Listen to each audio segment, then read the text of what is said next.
Bonjour à tous, alors aujourd'hui une vidéo sur le feuilletage très demandé. On m'a vraiment demandé de faire du feuilletage pour faire du millefeuille, pour faire des galettes, etc. Donc c'est vraiment le moment de s'y atteler.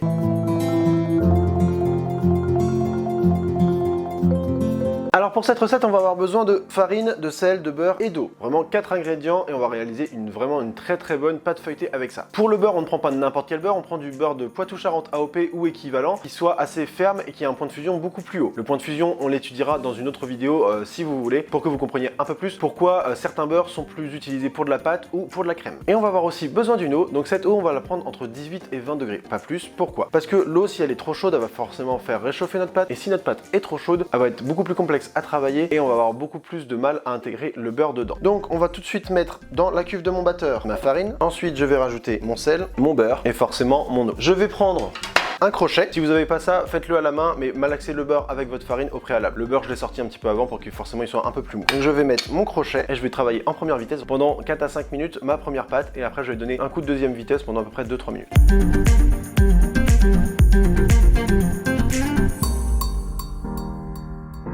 Voilà, donc là on voit que ma pâte a bien commencé à être homogène, donc je vais passer un petit coup en deuxième pendant 1 à 2 minutes, une courte durée.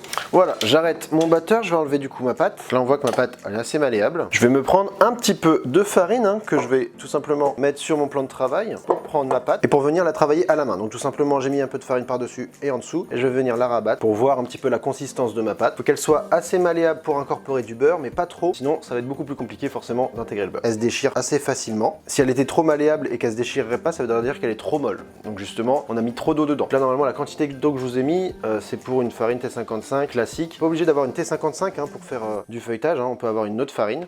Mais si on a une autre farine, forcément, on va avoir peut-être besoin d'un peu plus d'eau. Donc voilà, je forme une petite boule, tout simplement une boule. On va prendre la pâte, la tirer pour aller en dessous. Alors là, c'est grossièrement fait, mais c'est juste pour vous montrer vu du dessus. Et on va vraiment étendre la pâte pour la ramener en dessous, en fait, tout simplement. Hop, on prend par-dessus une petite quantité et à force, on va faire une boule. Tout simplement. Donc là, on va fariner très légèrement pour éviter que ça croûte. On va filmer ça et on va la mettre au frigo pour que ça refroidisse un petit peu, que la pâte reprenne un peu en consistance et on va pouvoir taper notre beurre en attendant. Donc là, je vais aplatir mon beurre pour lui donner une forme carrée. Voilà, alors là, on lui a donné une forme un peu plus aplatie. Et ce que je vais faire, c'est du coup, je vais rabattre mon papier, vous voyez, de telle sorte à ce que j'ai un beau carré. Voilà. Et voilà. Donc tout simplement, ça va se voir comme ça. Donc on voit que j'ai un beau carré. Et là, je vais tout simplement étaler mon beurre. Donc forcément, mon beurre, je l'ai sorti un petit peu avant du frigo. Sinon, il serait trop dur pour que je fasse ça. Et je vais vraiment aller dans les coins et essayer d'avoir la même taille un peu partout pour vraiment avoir un bon beurre qu'on puisse intégrer et qu'on ait exactement la même quantité de beurre partout dans notre pâte feuilletée forcément. Donc vous voyez, on a une bonne épaisseur, on a vraiment la même épaisseur vraiment partout et on a un beau carré. Et là, on va pouvoir le mettre au réfrigérateur pour après le démouler plus facilement. Et vous voyez, on a un beau carré qu'on va pouvoir intégrer dans notre pâte. Donc là, je vais mettre ça au réfrigérateur en même temps que ma pâte pour qu'elle refroidisse et que mon beurre reprenne un peu en consistance et qu'on ait vraiment la même consistance entre notre pâte et notre beurre.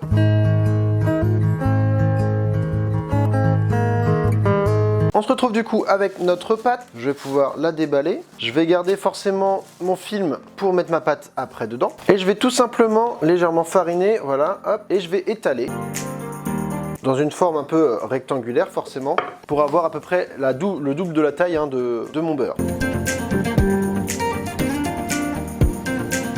Il ne faut vraiment pas qu'elle colle, donc on met légèrement un peu de farine dessus-dessous.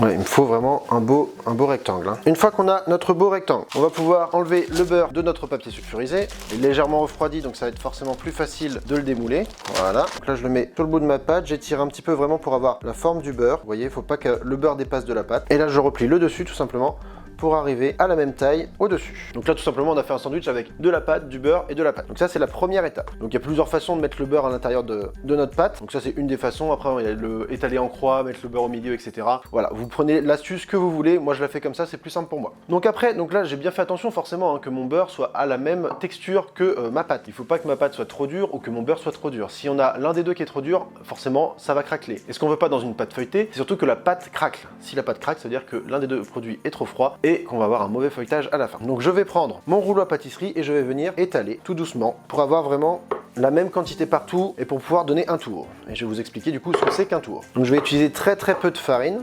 Donc l'idée c'est de garder vraiment quelque chose de rectangulaire. Je farine vraiment très légèrement et j'étale. Et ça c'est vraiment une pâte feuilletée qui est très simple à faire, hein. On n'a pas de difficulté. Vous voyez que là depuis le début j'ai pas eu de choses très complexes à faire. Donc vous voyez on a ça. Ça c'est ce qu'on a de base. Plus on va étaler notre pâte, forcément plus il va avoir de facilité à refroidir et plus on va pouvoir l'utiliser rapidement. Donc là ce que je vais faire, je vais tout simplement donner un tour. Un tour c'est quoi? C'est rabattre la pâte sur elle-même pour avoir en fait cet effet feuilleté, d'avoir de la pâte, du beurre, de la pâte, du beurre, de la pâte, du beurre, de la pâte. Et après on va forcément voir l'effet feuilleté à la fin, à la découpe de notre feuilletage et aussi à la cuisson. Donc pour feuilleter sa pâte, on a deux méthodes. Le tour double, donc le tour double c'est ça, on plie un côté, on plie l'autre côté et on rabat sur lui-même, ça s'appelle un tour double. Donc il faut vraiment étaler un peu plus sa pâte. Et on a le tour simple c'est quoi? On prend un tiers, on étale bien hein, pour que ça soit bien rectangulaire.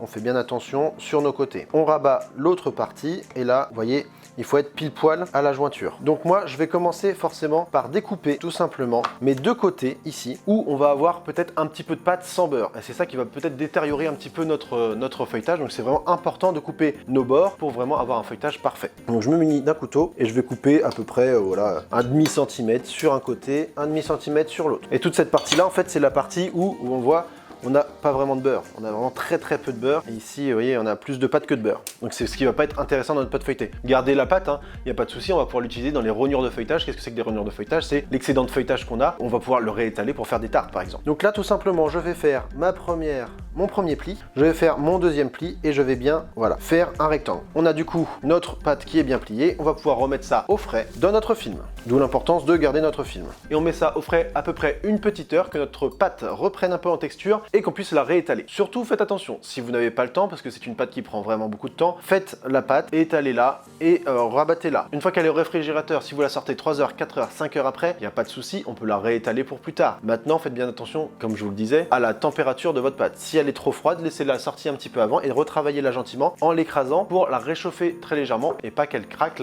quand on va l'étaler. C'est vraiment le plus important. Donc là, je vais juste la mettre pendant une petite heure, ça va raffermir la pâte, raffermir le beurre et on va pouvoir la retravailler tranquillement.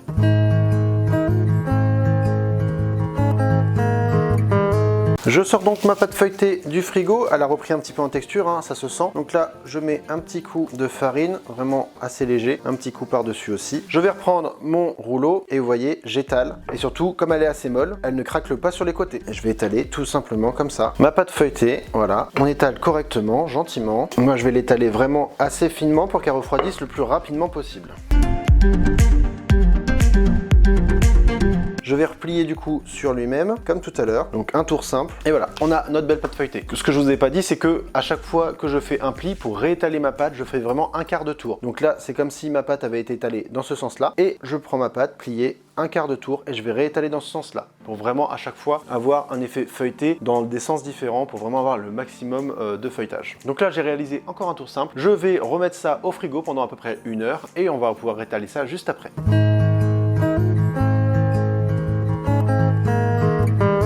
J'ai donc mon feuilletage pour le dernier tour. Je vais prendre un petit peu de farine encore une fois, un peu de farine par-dessus. Donc j'ai bien donné mon quart de tour, j'ai étalé comme ça, je réétale comme ça. Et dans la longueur, je viens étaler. Et on voit toujours, hein, j'ai pas de craquelure sur les côtés, c'est que ma pâte est assez malléable pour être travaillée, qu'elle est pas trop froide, c'est vraiment l'idéal. En fait, tout simplement, si votre pâte craque, ça veut dire que le beurre va être froid ou la pâte va être froide et on va avoir des morceaux. Ça va pas avoir une vraie couche de beurre et une vraie couche de pâte, ça va être des morceaux de pâte et des morceaux de beurre qui vont se séparer dans votre pâte. Donc c'est vraiment pas intéressant, c'est vraiment intéressant d'avoir quelque chose de bien homogène partout. Donc là, j'ai ma pâte qui est prête pour être étalée et pour être détaillée. Et pour toujours plus de vidéos, n'hésitez pas à vous abonner sur la chaîne YouTube et la page Instagram et au petit site autour de la pâtisserie qui vient d'ouvrir il y a très peu de temps.